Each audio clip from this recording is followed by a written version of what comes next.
Good afternoon to everybody and welcome. This webinar is being presented by the Balm in Gilead as part of its Centers for Disease Control Capacity Building Assistance Program, that's also known as the CEBA program. In this program, we at the Balm in Gilead offer support to organizations who would like to improve their skills in the area of monitoring and evaluation. And as many of you know, we also offer other kinds of technical assistance to faith-based organizations to support their HIV and other health-related programs. So welcome.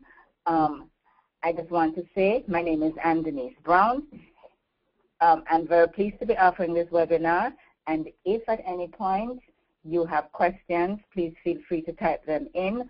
Also be aware that if you need to speak to us further about any of the matters raised or any other monitoring and evaluation matters, you should feel free to contact us at the Balm in Gilead, 804-644-2256. Okay, so let's begin.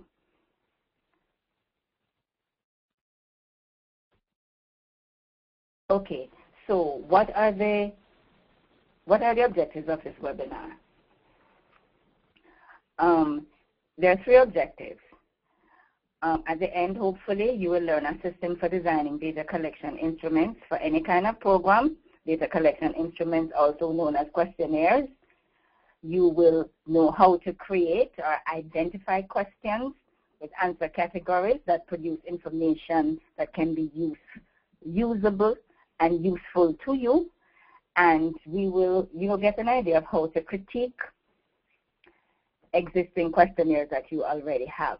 Many times questionnaires have little faults and flaws that are fatal to collecting the information that you need, so you'll be able to recognize some of these by the end of this webinar.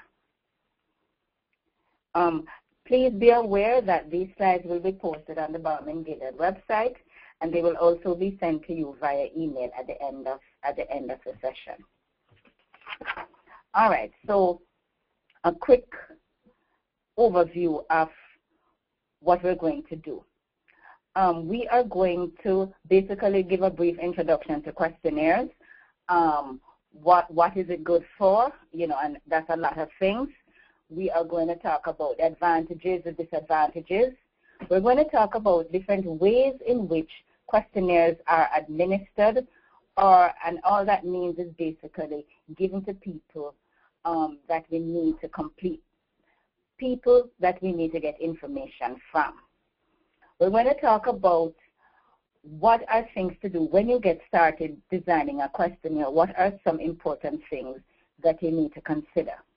We're going to talk about what happens when a person is faced with a question from a questionnaire. What happens in their brain, and what are some of the things that we can do to ensure that they answer our questions. And then we're going to talk about different kinds of questions, what order should the questions be in the questionnaire. We're going to talk about formatting, because we want things to look attractive and appealing. And the last thing we're going to talk about is pre-testing the questionnaire, because that is absolutely important. So, to begin, well, data is everywhere. We are constantly connected to the internet, some of us. Everywhere you look, sometimes you go on the internet and a questionnaire will pop up immediately and you have to close it out. Questionnaires are everywhere. And because we want to have a basis for making good decisions, whether about programs or lives, what to do, we want information from the people that we serve or from other groups of people. So marketers want to know about your buying habits, and the government wants to know about your health habits, your housing, your access to health care. Some of these surveys are done on a national basis. So, for example, the census is done every 10 years, and everybody in the entire country has to answer this question, and this gives the government an indication of how many people there are in the country, where they live, their ethnicities, what kinds of dwellings they live in. So that's one kind of survey. there's a survey called the Behavior Risk Factor Surveillance that is done in the States. And this is done on a monthly basis. And, you know, the government collects information on your health habits, your risks, and so on. So the point I'm making is just that questionnaires are everywhere. What is very interesting, and the interesting thing about questionnaires is that it's usually to measure some attribute, a trait, some characteristic that is not readily apparent. And so the underlying assumption is that if we ask people questions about these things, that they will give us truthful answers. Now, that is not necessarily the case, but we can also try our very best to ensure that people remember as well as they can, and they are as truthful as possible, and they don't want to mislead us. All right. So a questionnaire is basically a set of questions that can either be written or spoken, and they're administered in a consistent way to individuals for the purposes of getting information on a variety of areas. What is interesting to me is that a lot of people believe that they can, because we speak well and we are able to formulate the questions in our head, and we are able to write good questionnaires. This is a skill that needs to be acquired if we're to communicate clearly to the respondents. So, what are some of the advantages of questionnaires? You know, they're good. Questionnaires is one way of collecting information. There are other ways that you can use. You can do focus groups.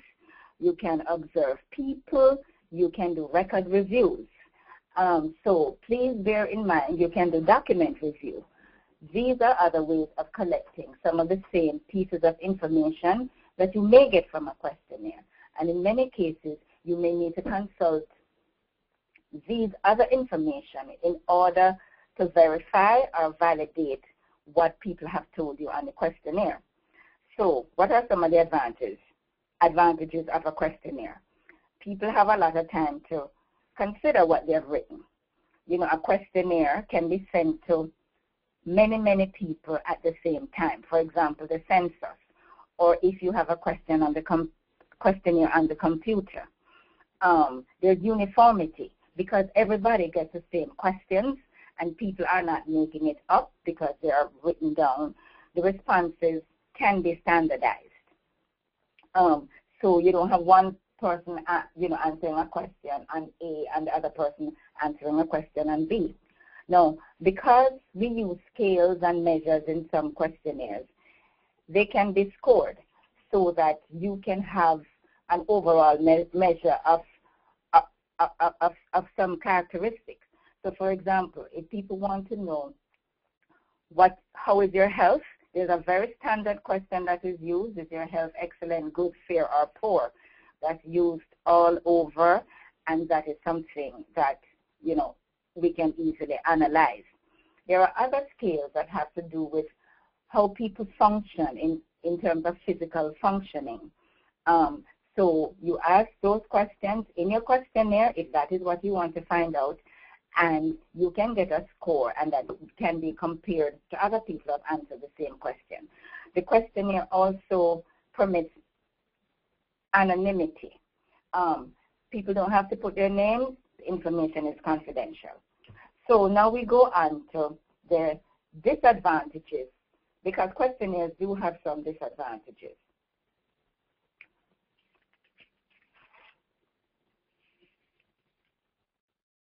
It may be difficult to get, questionnaires may be difficult to understand. Hopefully after this webinar, we will all be able to go forth and write or develop questionnaires that are easy to understand and easy to answer. In questionnaires, there may be open-ended questions and closed-ended questions, and we're going to discuss that in a little bit. Open-ended questions, this is where people write. They give their thoughts, their opinions. That may be difficult to analyze, and it may be also time-consuming, because if you have 30 people completing a questionnaire, what did you think of the training course? And they write heaps and heaps and heaps. You really have to go through and sift to see what people vote, what are the common themes and areas. Another disadvantage is social desirability issues. That simply means people want to look better. We want to look better than we really are. So if somebody says, how many times have you smoked marijuana? You may say never, or once, or twice, as opposed to 50 times, which may be nearer the truth. So it may be, in questionnaires, we have to guard, and there's things we can do to guard against that. If you have a questionnaire, because the questions are already set, people may not have the answer to give explanations, full explanations to what their answer may be. You may want to say in response to the marijuana questions twice, but I'm really not, that kind of person because my friend forced me, something like that. So depending on the questionnaire, that kind of explanation may not be available. So at this, so we've spoken about, what questionnaires are, some of the advantages and some of the disadvantages.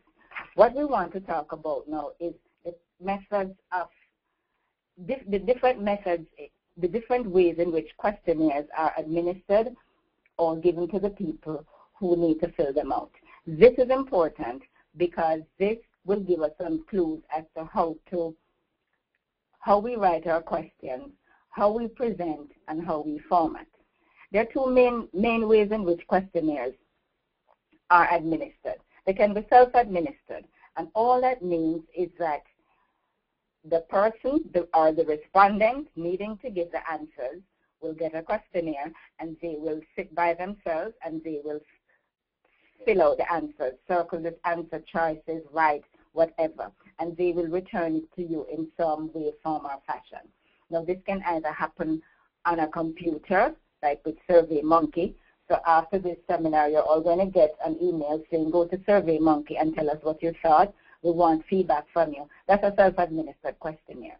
It could come in the mail. It could be a flyer. Somebody, wants to find out what you thought. The other type of questionnaire is interviewer-administered questionnaire. This is when somebody, and it could be male or female, goes to you and basically that person presents the questions to you. They will ask you each question and they will record your answer in some shape or form. And it's very structured, and maybe a lot of you have had experience with those kinds of questions. So this can be done either in a face-to-face situation or on the telephone. So this is done when, if you have long questionnaires, you may, some questionnaires can be 2 hours long. They want to find out about people's access to health care, housing conditions.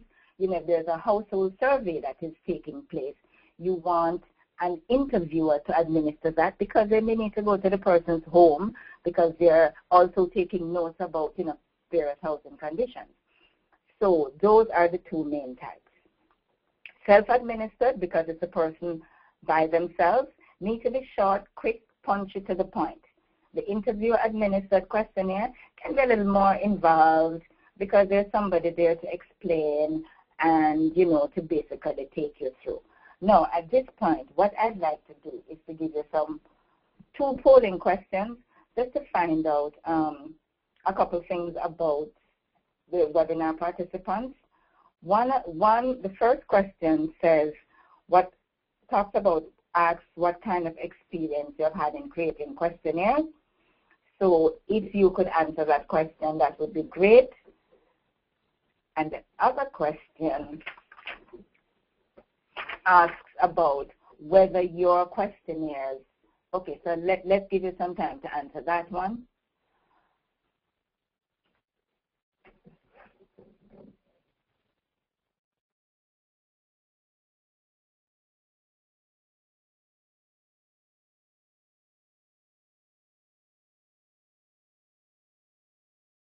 All right, so, okay, we're waiting for, okay, about 3/4 of you have voted, so we're waiting. This is quite exciting, like polling in real time.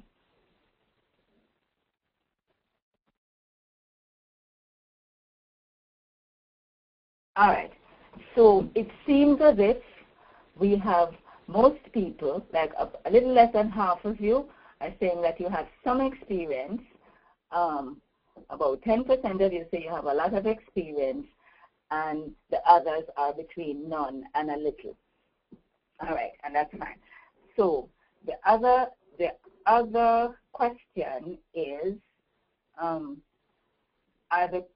okay, so you know something, I will not bother with the other polling question. Okay? We are going to talk about, no, I will do it. Let me change my mind. We just spoke about self-administered and interviewer-administered questions. So the second polling question has to do with whether or not are the questionnaires that you develop in your work mostly self- or interviewer-administered. All right, so if you could vote on that.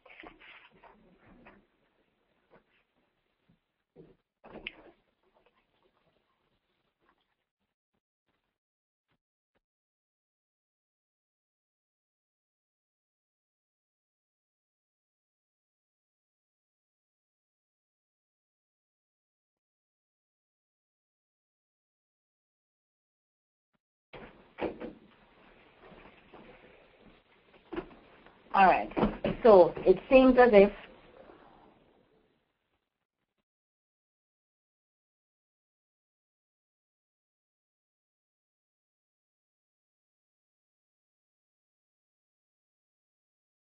all right, so more than half of you, and thank you very much to those persons who voted, say that you do mostly self-administered questionnaires, which I guess would probably be things like registration forms, feedback forms, that kind of thing. And about a third of you say that you do both.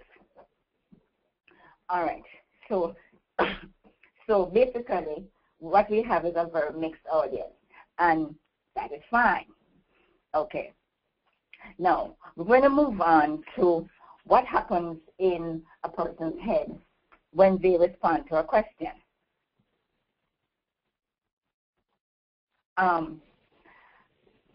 Okay, so we ask a question, right? How many times did you visit a medical provider in the past 6 months? And a lot of my examples will be health related, so please forgive me. And the answers are never, 1 to 5 times, or more than 5 times. Now, what happens in the person's head? Because a lot of times, in my estimation, we don't think about what takes place in the person's head. We just think about our question and how we want it to be answered. But there is research has shown a 4-step process that takes place. Comprehension, the person reads the question, and then they try to figure out what is this question asking. The second stage is that they search their memories. Okay, so the question is asking about visiting a medical provider in the past 6 months. The second stage is retrieving the information. So now they have to go in their memories to a period 6 months before. So if it's now September, it means I have to go all the way back to March. And I have to think about what I was doing in March. It was cold, it was winter, then it covered the summer period. And did I see a medical provider during those 6 months? So you can see that it's not just a simple thing, because the person really has to reconstruct where I was in March, you know, was I in the country, where exactly was I, so that I can remember March, April, May, June, you know. If the person doesn't have regular medical appointments, it might be a bit more difficult. So they have to go back and retrieve the information. The third thing that they do in answering the question is saying, okay, now that I've retrieved, I've gone back to March, I've gone back to winter, you know, I was shoveling snow and I broke my foot, so I went to the doctor or whatever. I'm making this up. They now have to count all the instances where they saw a medical provider, right? So you say, okay, I went to the doctor 6 times because I went about once a month because I was very sick. If you have regular appointments, if you have 2 appointments every month, it's very easy for you. You can say, I went 12 times. And then the fourth thing, so you have made a judgment. The fourth thing that you do now is you select a response. So you have to look at the categories that are presented and see which category do I check off. And so you'd have to check off now more than 5 times. So these are the 4 things that happen when you ask somebody a question. And, you know, it's just not as simple as it seems. So what tends to happen is that most people skip the second and the third. If they are not interested, they don't have any time, they've decided this is not worth my while, they will skip those 2 sections, ones that talk about retrieving information and making a judgment. They'll read a question, they'll interpret it on face value, and they'll just pick one of the answers, okay? No, you don't want that, because if you want useful information, you really want people to think about, be thoughtful about what you're asking. Because, you know, as the saying goes, garbage in, garbage out. So some of the things that affect this process is how hard is a question to understand? You know, what is the ability of the respondent and how motivated the respondent is to answer the question. Now, we have no control over the ability of the respondent or how motivated they are, but we do have some ability to modify or to control the difficulty of the question, how easy it is to understand, and the kind of answer categories. So if we make our questionnaires easy to understand by the respondent, whoever they are, then we have won half the battle. So this is part of what this webinar is enabling us to do. So, you know, it's not easy to write a question that is clear, because you want to be sure that you have communicated with everyone. Now, let's get into the meat of the matter. We are now, okay, so I have a questionnaire to write. How do I get started? What are the things that I have to think about? You know, I have to do a registration form or a feedback form, or, you know, I did a training and the person in my office wants me to do a form that says what the participant's response was to the training. What do I do? The first thing that you need to do is to decide on what is it that you need to know. You know, you don't just start putting questions down because you think this is the thing to do. What is the purpose of your questionnaire? What is it that you hope to achieve? Okay? If you plan before you start, and if you start writing questions and you say, okay, this is a questionnaire, you're likely to find out that at the end of the exercise, you have forgotten some things and that you have put in others that were not absolutely necessary. Okay? So identify the purpose of your questionnaire. What kind of information you want to obtain, and what questions would you like to have answered? If you like, you can begin with the end in mind. Think about, after you get the answers to your questions and you're writing your report, what is it that your report will say? So what kind of information do you want to present in the report? Because the information that you'll present in the report will be the information that you have gathered from the questionnaires. So if you haven't asked those questions, you will not be able to include that information.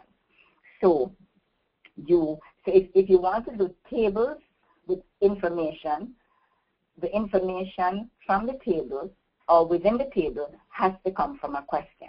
So if you can identify what it is that you want to achieve by giving people these questions, whether it's to find out the background of people, you know, who are they, male or female, what kinds of educational levels, you know, something about their habits, you know, whether or not they've attended training before, you will really need to spell that out. So, for example, let's say you want to ask, you're going to do a questionnaire that talks about whether or not to determine whether people will take an HIV test. you'll have to think about the types of people to take that, who will take the test, right? And it will be important to distinguish between questions that a respondent is to answer, which we're calling questionnaire questions, and questions that you as a creator of the survey will need answers to. And those we're calling internal questions, or sometimes they're called research questions. Now, the questions that you ask yourself are usually unsuitable for asking respondents directly. So the internal questions, so our overall question is,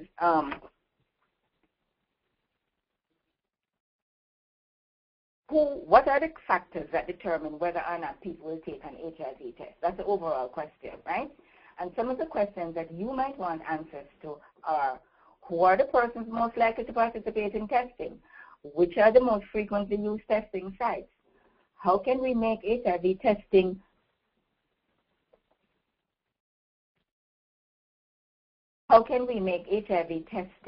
more convenient for persons who are at high risk for HIV? And what kinds of outreach activities would bring more people to testing sites? So if you open your office, we have the overall question, and these are some of the questions that you might want to have answers to. All right? So I'm going to give you a scenario for doing that. So you might, okay, so you develop a table like the one that's on the screen.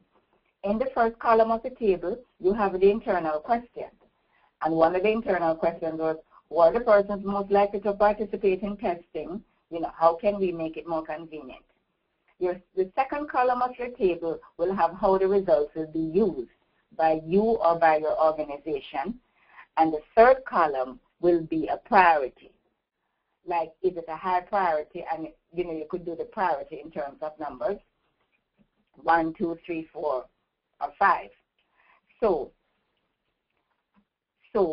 as an organization or as an individual, you say, what are the questions? What do I want to know? And you write those questions there under the section for internal questions. What you can also do, because questionnaire design is very often a collective enterprise. I found that it goes better if after you have done some of the initial work, if you can speak to some other people, get their thoughts, get some feedback from them, it goes very well.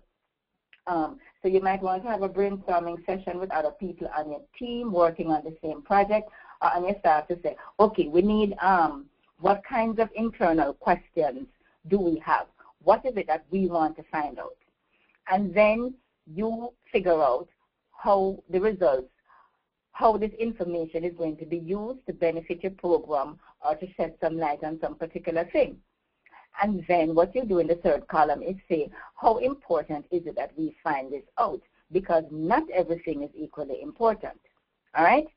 The next step that you do is you add another column to the table if you have time. And this column talks about questionnaire questions, questions to be used in the questionnaire. Because these internal questions are not the questions that you will ask on your questionnaire. You will not say, are you most likely to participate in HIV testing? So what are the questions you need to find out? Because you're using that internal question for background information, you want to find out something about the people that answer the question. Are they male or female? How old are they? To what level are they educated? Do they practice any of the risk behaviors? Are they injecting drug users? Have they had unsafe sex?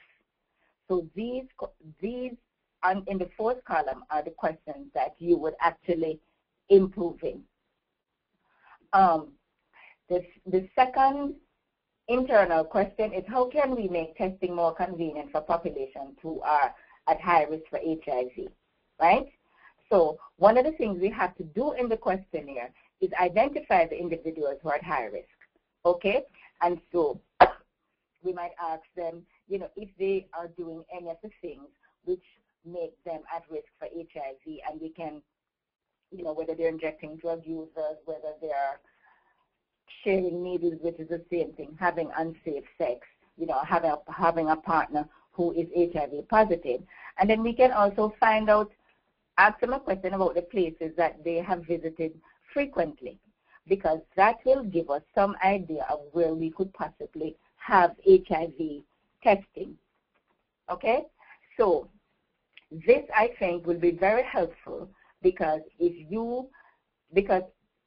things are structured, they go better. So you have you put down the internal questions. What are the questions that we want to know? How will we use the information?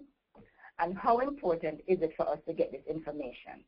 And then in the fourth column, you put the questions that you will actually include on the questionnaire. Okay, and as I said, if this is collaborative, it's wonderful, because then you will have a lot of people putting down, giving thoughts and input. Now, just let me say something about the questions that you'll use on the questionnaire.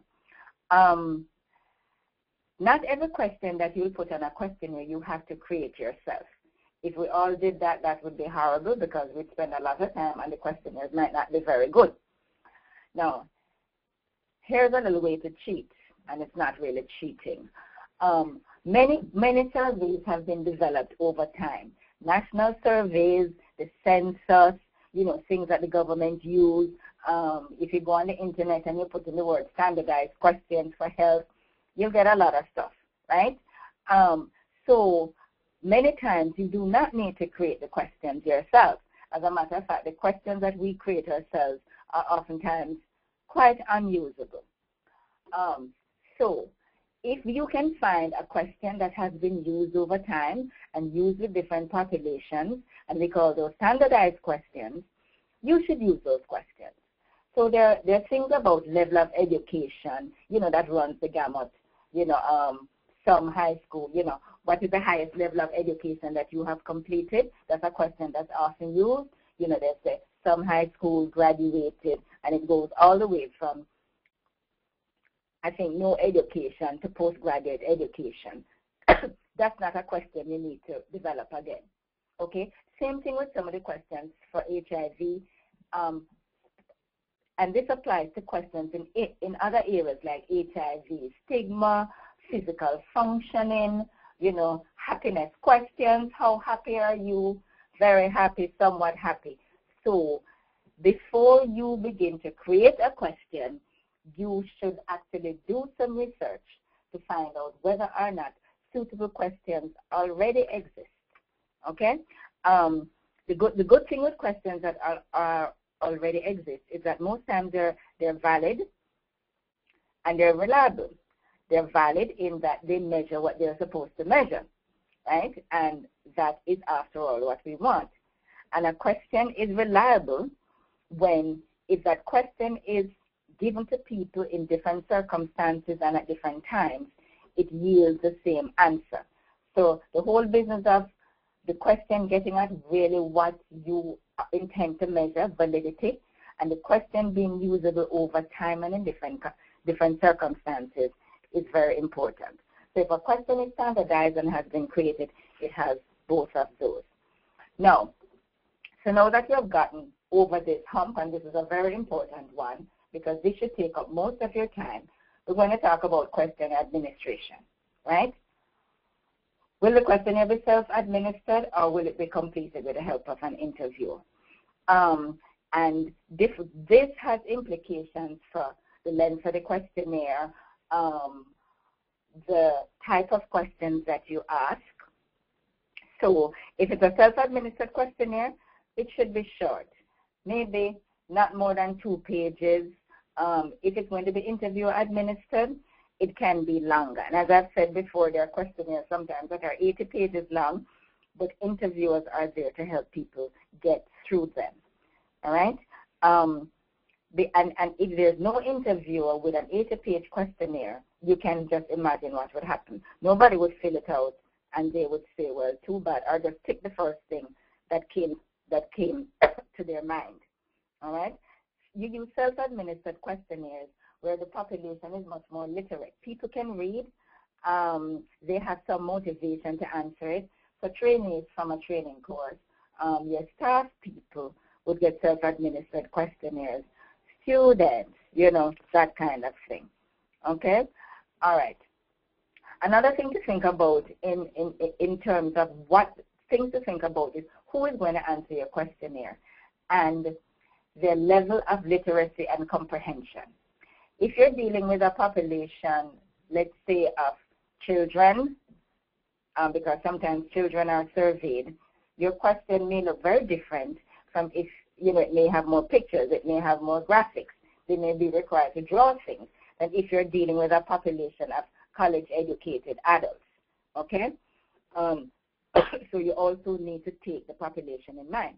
Now, we're going to talk about time frame. How long should the questionnaire be? Now, the interesting thing about this is that everybody wants to have a questionnaire with only 5 questions, Just ask them 5 questions, and we'll get all the information that we need. We don't need to have, a whole bunch of questions. So my take on that is if you ask 5 questions, you will only get information from those 5 questions. And you have to say to yourself, is this enough for me to make the decision that I want to make, or do I need to ask more questions? So there's always a balance between respondent burden, and respondent burden is just what it means, the burden on the person answering the questions. If you sit me down for 2 hours to get me to answer a questionnaire, unless you're going to pay me some money, and very often surveys do that, then that might make the sitting a little easier. But you have to think about respondent fatigue. After a while, after 90 minutes, they're just not interested anymore. So you want to take that into account, and you want to balance that with what is the most important information for me to get. All right? So folks have said that you can ask about 15 questions in 10 minutes with an interviewer-administered questionnaire. You have some shorter questions and some with multiple answers. Telephone questionnaires should not last longer than 15 minutes on average, because after a while, people just stop focusing, all right? Now, let me just say one thing here. Pre-testing is very important, and I probably will mention this from time to time. If you have developed a question and you think it's the best thing since sliced bread, and, no questionnaire is better, even if you think that, you still need to pre-test it. And pre-testing is basically asking some people who are similar to the folk that you want to answer the questionnaire to see how well the questionnaire goes. Do they understand the question? Do they understand your intent? Are the answers that you get what you want? Is the questionnaire attractive? Is the font on your questionnaire too small? If it's for older people, they may have problems reading without their reading glasses. You might want to make the font a little larger. So when you pre-test, you get at issues of all the issues to do with the questionnaire. Can people understand the questions? Are the answer choices clear? If you have to skip, do you skip? Is it clear what you need to do? Okay? So now we're going to talk about different types of questions. All right. Now, there are 2 different types of questions, because now that we have our internal questions, we have what is it that we're going to need, how the questions are going to be used, and we have the priority, like, is this question a priority? Is it a high priority? Is it priority 1, 2, or 3? And in our 4th column, because I'm talking about the table that we spoke about before, you will have what are the questions that will be actually included on the questionnaire. So now, what are those? They can be divided into 2 types. You can have open-ended questions or closed-ended questions. Okay, and we know what these are. Open-ended, you say, what do you think causes asthma? Or where were you on 9/11? And you get an answer that is descriptive or qualitative, and it's used when people want to find out what people's perceptions, what their beliefs, how they see things, right? And those things are not easily categorized. So you use that when you use open-ended questions in those situations. If you don't know much about an area, you want to use an open-ended question, okay? Now, closed-ended questions, everybody knows this. You know, how is your health? Excellent, good, fair, poor. You know, you pick one of the categories. These are when you have a lot of information on an area, and so you're able to give the whole array of responses, right? So these responses are predetermined by the person who wrote the questionnaire.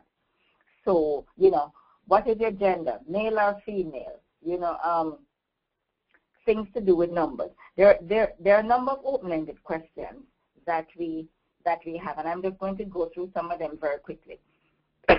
You have multiple choice questions. You have categorical questions, Likert scale questions, numerical questions, and ordinal questions. Now, you'll be getting the slides, so we really don't need to worry about it. But the important thing to remember about closed-ended questions is that people think about it like being in a box. You can only choose these particular things and nothing else. Sometimes in closed-ended questions, you might give the people an alternative to put an other, and they'll say other, and then you have to please specify, just in case you came up with something that we didn't include in all our categories. So, multiple choice. Respondents have to choose between a number of options, and they select the best possible answer to all the options. So what is your marital status? Single, never married, married, divorced, separated, widowed. You notice that these cover the entire gamut. You have to be one of these, okay? So the categories are also exhaustive. So it covers the whole gamut. So that's an example of a closed-ended question. Another is categorical. When the possible answers are categories, for example, gender. Are you male or female? You want to use a question like that. And in this one, I have put little numbers in the little boxes, because when people circle the numbers, and it's easier to circle numbers instead of the actual word, it's also easier for data entry. And I'm assuming that everybody would like to enter their data and analyze what their questionnaires have found. So very often people give questionnaires and nothing happens because you're not sure of how to analyze the data. If you can put numbers in your answer categories, it will help. And if you're not sure of how to analyze your data, give us a call, and we'll be willing to provide any assistance that we can, because that is quite common. All right. Another kind of closed-ended question is when we're asking people about attitudes, right? And you've seen this. Strongly disagree, disagree, agree, strongly agree. So it goes from strongly disagree to strongly agree. They make a statement. SAT scores are important to our college students' success. Where do people fall? People also you can also use not at all important, somewhat important, important, and very important. Anything like that gives you a range, you can use that for attitudes. All right? Numerical questions are self-explanatory. You ask a question, and the answer must be a number. Another way of doing this numerical question is also, instead of putting those categories, you can just put a line and ask people to write in, their age, or, how many times they've hit lots, or whatever the question is. Now, because a lot of people may not want to write sensitive information like their age, these categories have been developed. And depending on what you want to do, you may either want to use categories, or you may want to just have a straight numerical thing. Now, a lot of times in the age questions, please be sure to make sure that your categories mean something, because if people 18 to 29 fall in a particular group, then it makes sense. If you're just picking it arbitrarily, then it makes no sense, because it has really told you nothing. All right? So now, let's go on to, so we've dealt with questionnaire administration, we've dealt with the purpose, how you decide what questions are going on your questionnaire. We have dealt with open-ended and closed-ended questions, right? And when you use them, and now we're going on to deal with the order of questions. But let me stop here to find out if people have questions. Do you have any questions? You can type in. Oh, you can type in on your chat box.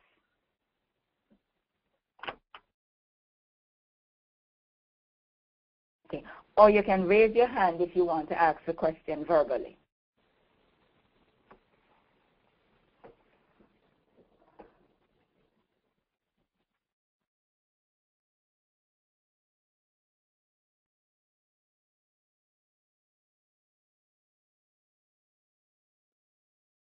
Any questions? Okay. If you don't have questions at this time, you can always contact us afterwards with whatever questions you have that may be specific to you. All right? So now we're going on. We're on the home stretch here. And I want to say that this is basically, this webinar is just kind of touching the tip of the iceberg, because we could have a whole series of webinars on questionnaire construction, things to do, good questionnaires, bad questionnaires, that kind of thing. So now let's talk about question order, right? Okay. We want to begin with topics that the respondent or client might want to discuss, not demographics. Okay. I know that a lot of you may have seen questionnaires where the first thing is, what's your age? Where were you born? You know, all this kind of intrusive information that I personally have no interest in giving to anybody. But it begins like that. You really need to build rapport with the person, whether it's a self-administered questionnaire or an interview-administered questionnaire. If I've just met you, the first question that I would ask would not be what is your age. I'd say, how are things? So you want to begin very generally. You know, ask something that is interesting and easy to answer so the person doesn't feel, oh my God, I'm under the gun here, right? You want to place all questions on the same topic in logical order. And because you will have done your little chart that we spoke about before with those internal questions, all the questions pertaining to that particular thing, or all the questions, if you're going to ask about health behaviors, you may want to put all of that in a single section. If you're asking about transportation, all the questions dealing with transportation are in the same section. All right? Now, when moving to a new topic, use a transitional phrase. So we've spoken about your health, and now we want to talk about medications. And so what you do in your questionnaire is say, now a few questions about medications. Just a little transitional phrase that helps the person to know we're changing gears and we're moving on to something else. Okay. Now, here's another thing. When collecting information about experiences that happen over time, you begin with the present and then you go back. So in that question where I said, how many times have you been to the doctor in the past 6 months, you'd have asked the person about their current visits to medical providers, right?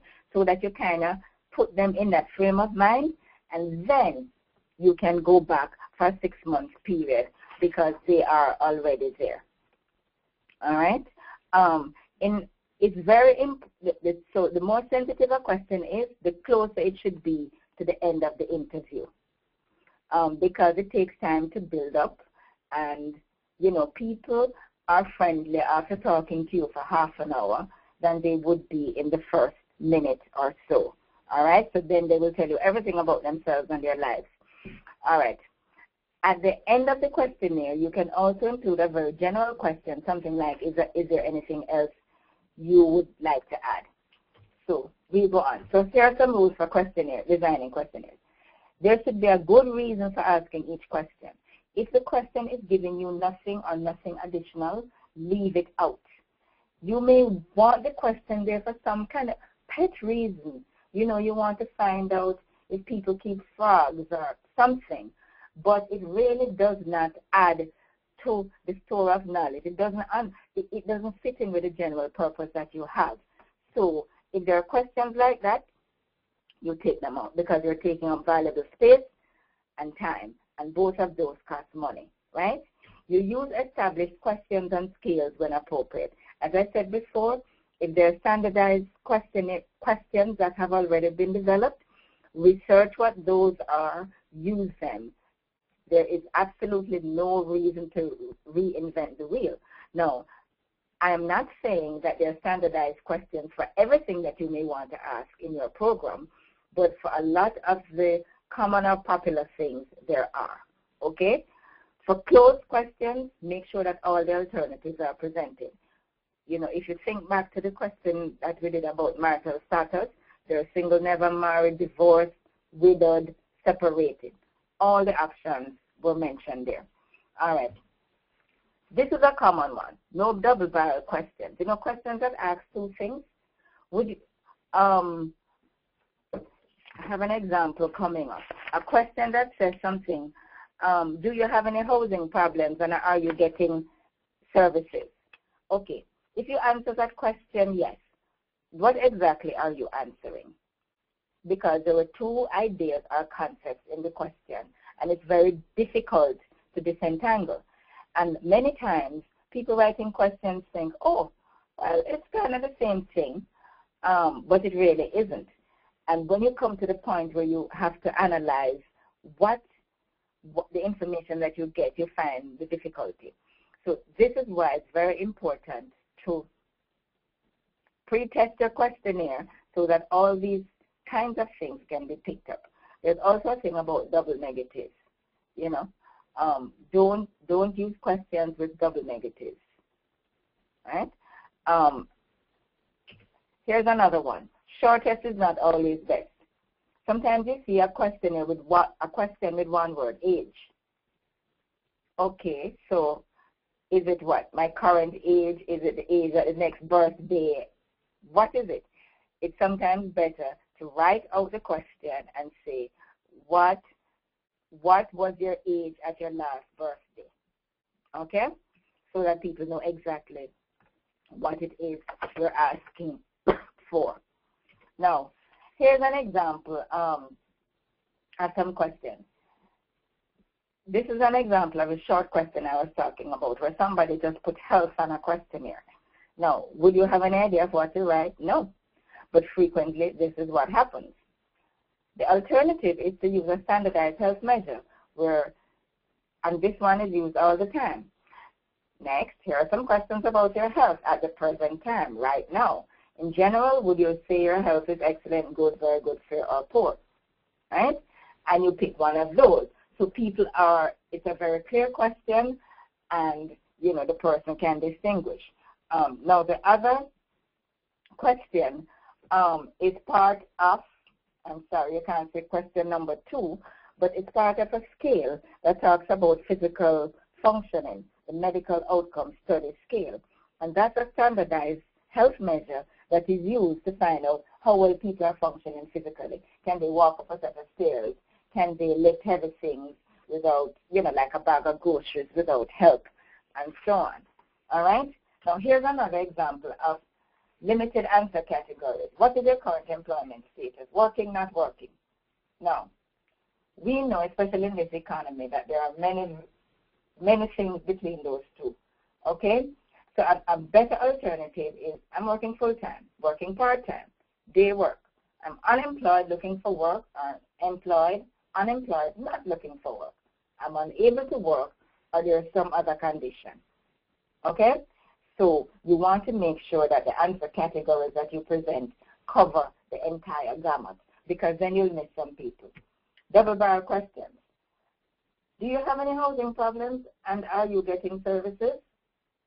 Okay, so if I say no, the no may apply to the housing problems, or the no may apply to not getting services, or the no may apply to both. But how do I know? Okay, same thing if I said yes.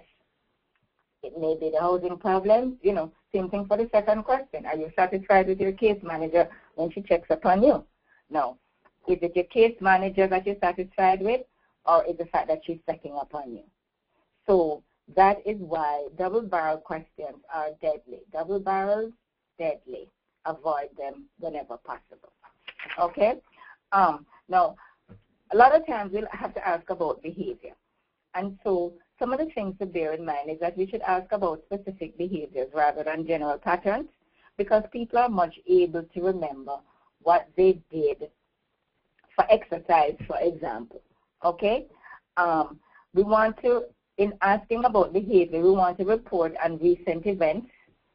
Reports about recent events are more accurate, except for significant events. So, if I ask you about what happened last week or over the past week, what did you so and so and so and so, you'll remember, as opposed to me saying a year ago, what were you doing? No, the exception to this is significant events like 9/11. Or people say, well, where were you when you heard that JFK was murdered? Or, where were you when Katrina hit? People will tend to remember that kind of thing. You use memory cues to help recall. In the past 6 months, beginning March, what did you so and so and so? You might call the name of the month. You might say when, the cherry trees were in bloom. You give the people cues so that they can help remembering. Was it cold? Was it hot? What was happening in the country, right? It was when they had the big fires or the big floods, right? You should define uncommon terms. There is a rule that says questionnaires should be written to a 6th grade level, which means, children are about 12 years old in the 6th grade, so it should be written to that level. And even if people are extremely educated, you want to ensure, because the goal here is to ensure that everybody understands what it is that you're talking about. So here are some examples of questions that are too vague. And these are about HIV. Are you adherent to your HIV medication? Okay. We don't know what adherent means. So the assumption is that everybody knows what adherent means, and my definition of adherent, it might mean different things to different people, right? I might miss all my pills, but I think, hey, I take some of them, so I'm completely adherent. Because I could be worse. I could be taking none. So that's very vague, right? Now, a better thing to do is what is in the second box, right? And ask all clients who are taking HIV medication. Those are instructions to the interviewer. So the question has a little introduction, Some people have a hard time taking pills or decide to skip their medication. Over the last 2 days, that is yesterday and the day before, that's the memory cue, how many of your pills did you miss taking for any reason, right?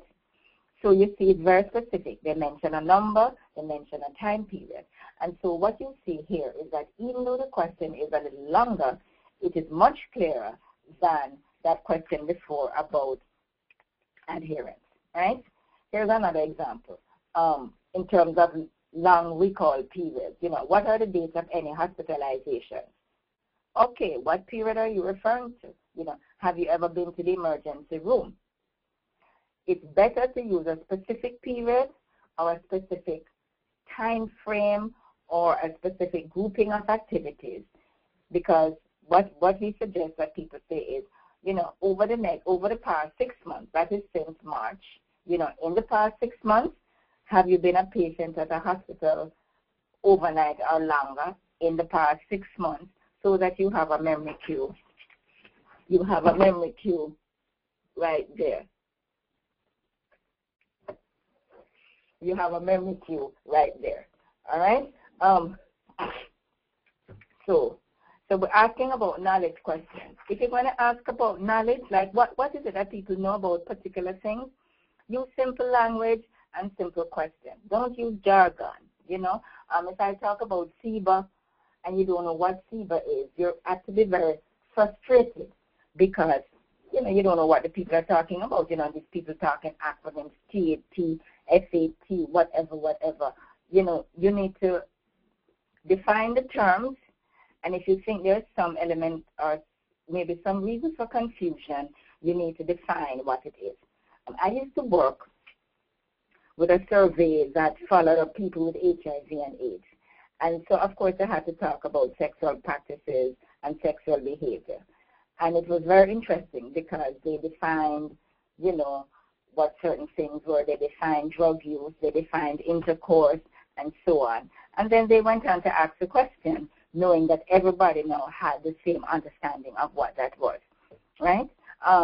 Here's another one. Reduce threat.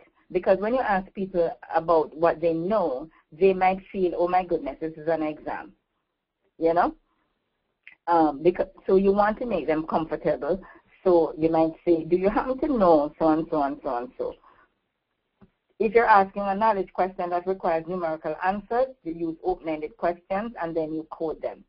So if you want to find out people's ages, you might just say, how old are you, or how old were you at your last birthday? They put the answers down, and then you can say, okay, all the people between 18 and 24, group 1, 25 to 35, group 2, okay? Self-administered questionnaires will allow respondents to look up answers or consult with others. So if you're testing people about their knowledge, you don't know whether or not it is that they themselves really knew. All right, let's talk about attitude questions, right? Attitudes have different aspects. You know, an attitude is, what do I feel? What is my perspective on certain things? And the attitude may be shown in terms of how I feel or my behavior.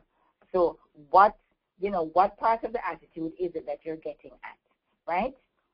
You ask people whether or not they agree or disagree, like we spoke about, before. Strongly disagree, agree, or strongly agree. There's a whole gamut of responses. And when questions have more than 2 categories, it helps you as a person wanting to find the answer to more finely pinpoint what is going on with people, okay? Rather than just a yes or no, agree or disagree. You give people the option of saying, I strongly disagree or I strongly agree, right? Start with the end of the scale that is least socially desirable. Now, the least, if I say to you, have you ever driven a car, or do you have a smartphone? Or everybody has a smartphone. The least socially desirable response might be to say, no, I strongly disagree. So you start with that end, because if you don't hear the response that you expect or that you think you should give, you're more likely to listen, right? Don't use scales with more than 4 or 5 verbal points. Strongly agree, disagree, strongly disagree. People lose track after time. Now, be very deliberate about including don't know. If you put a don't know, sometimes people think it's a cop-out, but sometimes it's necessary because people really may not know. So you want to be very careful about what it is that you get, all right? And the last one is ranking preferences only when the respondent, that R means respondent, can see or remember all the alternatives. So you ask a question where you give people a number of different choices and answers, and which one is first, which one is second or third. If you're doing that and it's an interviewer-administered questionnaire, you may want to give them a separate piece of paper with the responses on it so that they can keep it in their mind. Now we're going to talk about asking sensitive topics. And sensitive might be anything from sexual behaviors to drug use and so on. You provide a brief introduction to the question and assure people that their answers will be kept confidential. Because in some instances, the authorities have been known to subpoena researchers to get their information. And if you're interested in this, sometimes people asking questions have to get what is called a certificate of confidentiality, which means that their information is protected, all right? But it's a common practice to keep the information that you collect from people confidential, especially when it is sensitive, right? If you're asking sensitive questions, ask if client has ever engaged in the behavior before asking about current behavior, right? And one of the things that people do is okay, and this is the next one, is ask about how many times rather than did you ever. Did you ever inject some drug? If you say, did you ever, I'm going to say no, because I want to be seen as a good person in your eyes. However, if you ask me how often, that makes it seem as if the behavior is normative, accepted. Everybody's doing it, so I'll tell you 2 times or 3 times. So anything that has to do with those kinds of sensitivities, because nobody wants to be labeled a quote-unquote bad person in giving the wrong answer to the question, okay? Now, note too that if this is an interviewer-administered questionnaire, and the person asking the questions are uncomfortable with the questions, the person answering is going to feel uncomfortable. So if you train your interviewers well, should not be a problem. So, I've seen interviewers, but I myself, I think I can ask anybody anything, because it's just like, okay, it's like a walk in the park. How many times have you ever so-and-so? And I'm here to tell you that if you are very neutral and very professional and very friendly, people will tell you anything. Okay, so now we go on to formatting questionnaires. Very often people say, okay, I want this to be on one page, so I'm going to fit everything that I can on the page, okay? And so you have questions all over, right? It's very crowded. People can't say. Older people who need their reading glasses and can't find it will not be able to answer the questions because they're too close together. Don't crowd the questions. Now, we don't want to be superficial here, but looks are important, okay? If you get a piece of paper where the questions are crowded and everything is all over the place, you are less inclined to answer it than if you get one where there's a lot of space and the things are arranged very attractively and very clearly, and you know where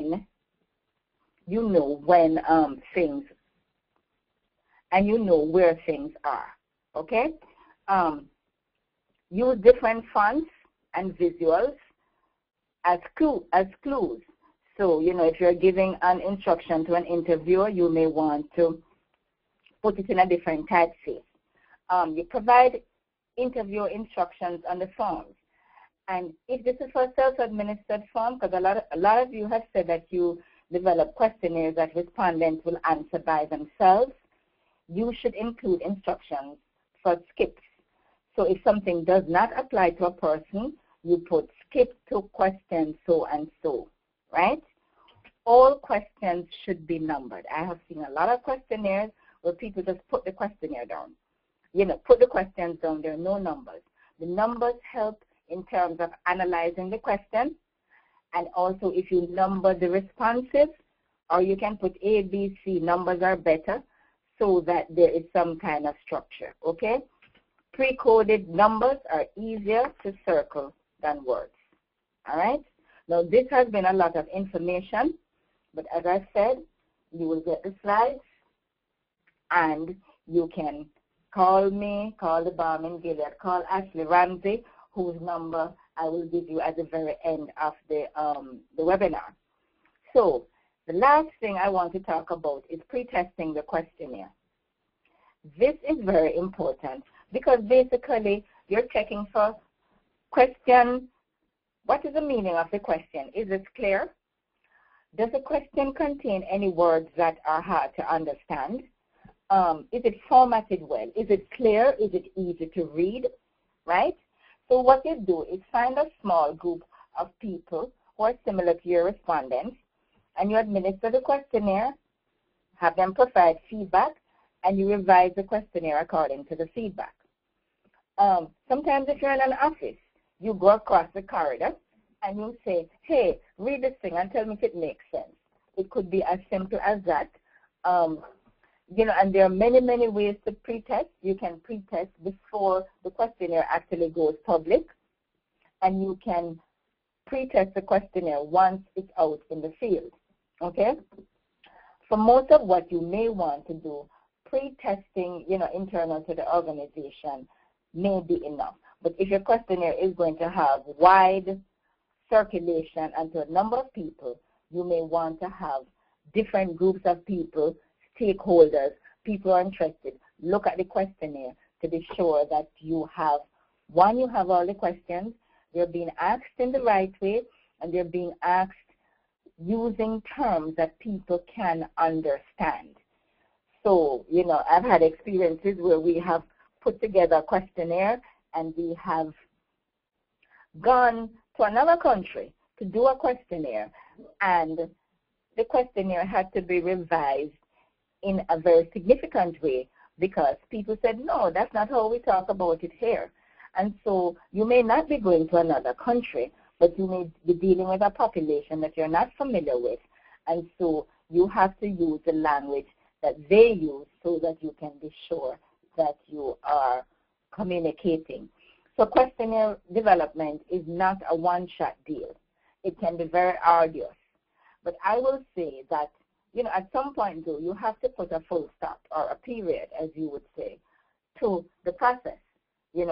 You have developed the questions, you have looked at them, because this is something that could go on forever and ever if you allow it to. So once the questionnaire is acceptable, it meets the standards, you are getting all the information that you're getting from the questionnaire will be used in some way, shape, or form. You have included the questions that are highest priority for you, then you are fine. You will be okay.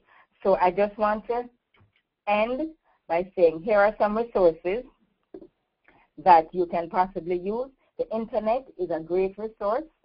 There are lots of things on questionnaire construction, and I want to just bring your attention to the last one on the list, with APOR, the American Association for Public Opinion Research. They have a section on the resources and education. Feel free to check it out. The one about survey construction, that is on the web. There are many, many resources on the web. And as I've said, if you need assistance, please feel free to contact us with any of your monitoring and evaluation needs or needs that your state organizations may have in terms of building programs or supporting a health-related program. You should contact Ashley Ramsey. That's her email address. That's the phone number for the Balm in Gilead. And we will be only too happy to help you. Because I know this can be a challenging area, but we are here under the auspices of CDC to help you. So thank you very much. Now, if anybody has any questions, please let me know, or you can write to us and let us know what your questions or your concerns are. And I thank you in advance for filling out the feedback form that we're going to send to you. Okay? Thank you so much.